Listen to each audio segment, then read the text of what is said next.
What's up, Internet Land? Zekimus Prime, aka Zekimus Prime, here with the Transformers video review. And today we're taking a look at the Transformers Generation Legacy Speedia 500 Velocitron Collection Crasher. Gosh, that's just it's a thing, and then it's like a sub thing, and a sub thing, and a sub thing, and a sub thing, and a sub thing, and then the name. God damn. Anyhow, so yeah, Crasher. We're taking a look at Crasher. So Crasher is a repaint of Mirage, and using the like Diaclone style head. Actually, I want to say that she's in Diaclone colors too. I'm not sure if this was the colors of the Diaclone one or not. I guess I probably should have looked into that before I started this review, but you know what? Whatever. You will all have to face my ignorance. But anyhow, yes. So Crasher is kind of a traditional repaint of Mirage. I think my very first Crasher figure was the repaint of the old Classics Mirage. That was a great figure. But yeah, that's it. There she is. Interesting that so much of the black that's on this figure is all painted. That's paint, that's paint, that's paint, that's paint, that's paint, that's paint. The only parts on this figure that are black that are not painted are the tires, strangely enough. Actually, that's like... oh, and the fists. And then those are the only black parts, really, aside from all these painted parts. Everything else is gunmetal. But yeah, there it is. Very clean alt mode. Now, I've never reviewed a Siege Mirage or an Earthrise Mirage, so I guess in terms of design and sculpt and transformation, all of this would apply to the Earthrise Mirage as well. So it's almost like a twofer, right? But she does come with accessories. This is the laser fusion rifle, sniper rifle thingamajig. Fits in the hand, just like so. And then you've got Mirage's shoulder rocket. And on the Earthrise, sorry, on the Siege version, there was a way to plug that in. And then they decided, nobody really likes that, right? We'll just take that off. So there's no way to plug it in the on the shoulder, which I think is really kind of a bummer. So, I mean, you can plug it into the back. You can hold it in the hand. You can do all that stuff. My personal favorite, I like to flip this guy around for clearance and then like plug it onto the underside of the arm. So it kind of goes where she points her whole arm like the way a Seeker cannon does, but it's like underslung. So it's like different and interesting, I guess.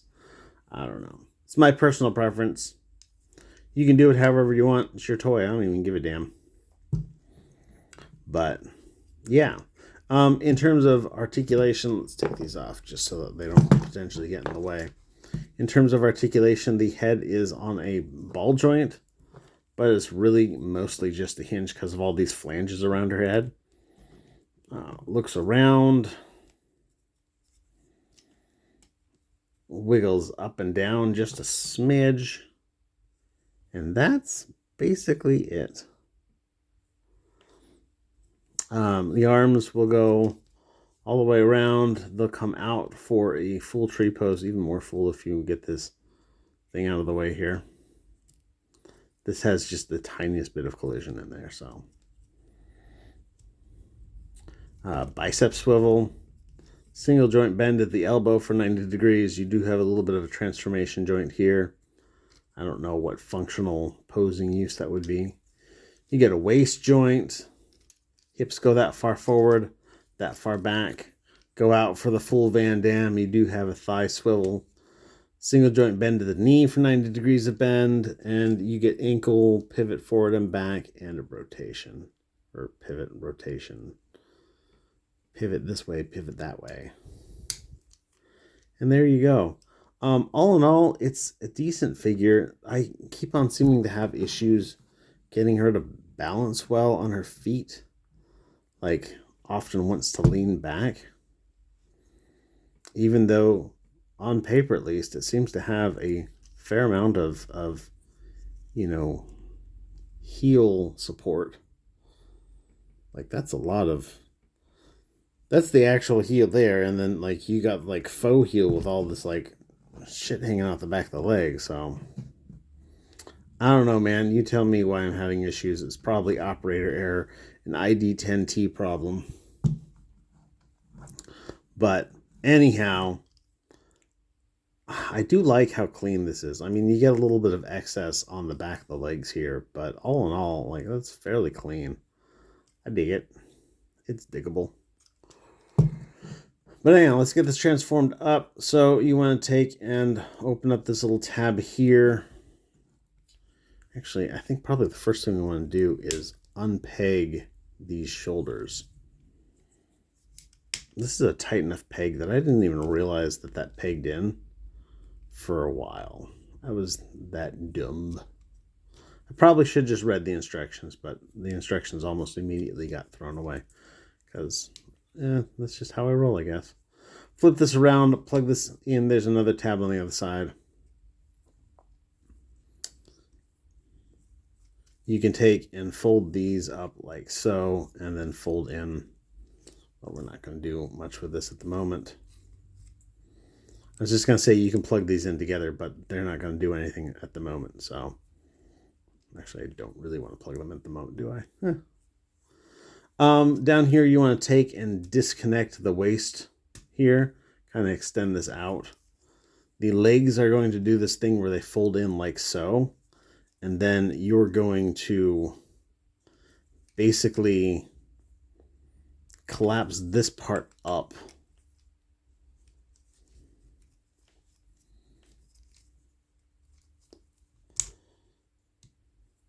And it does involve a lot of like pushing parts past the other parts, which is obnoxious, but then that's kind of how you end up.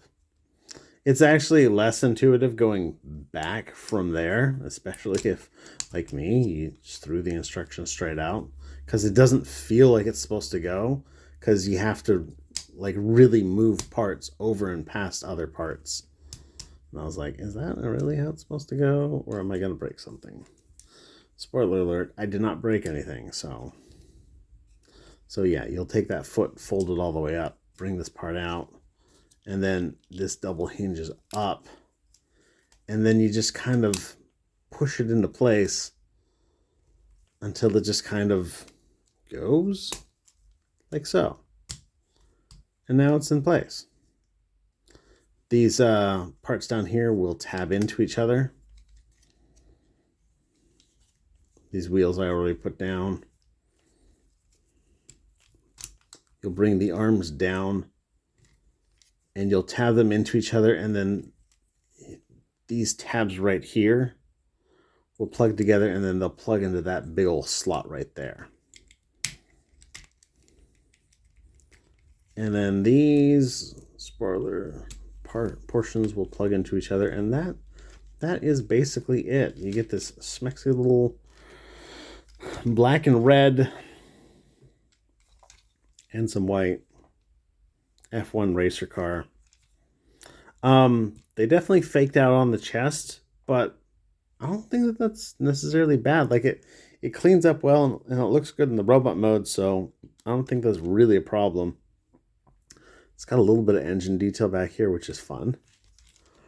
You can store the parts on the alt mode like so, and like so. It is strangely not the worst looking thing, but it definitely, hampers her in disguise part of the robots in disguise part. Also, I can't always seem to get these halves to... Like, I always seem to get this, like, gap down here, so... I don't know if it's something about the engineering or if I'm doing something wrong. I don't feel like I'm doing anything wrong. But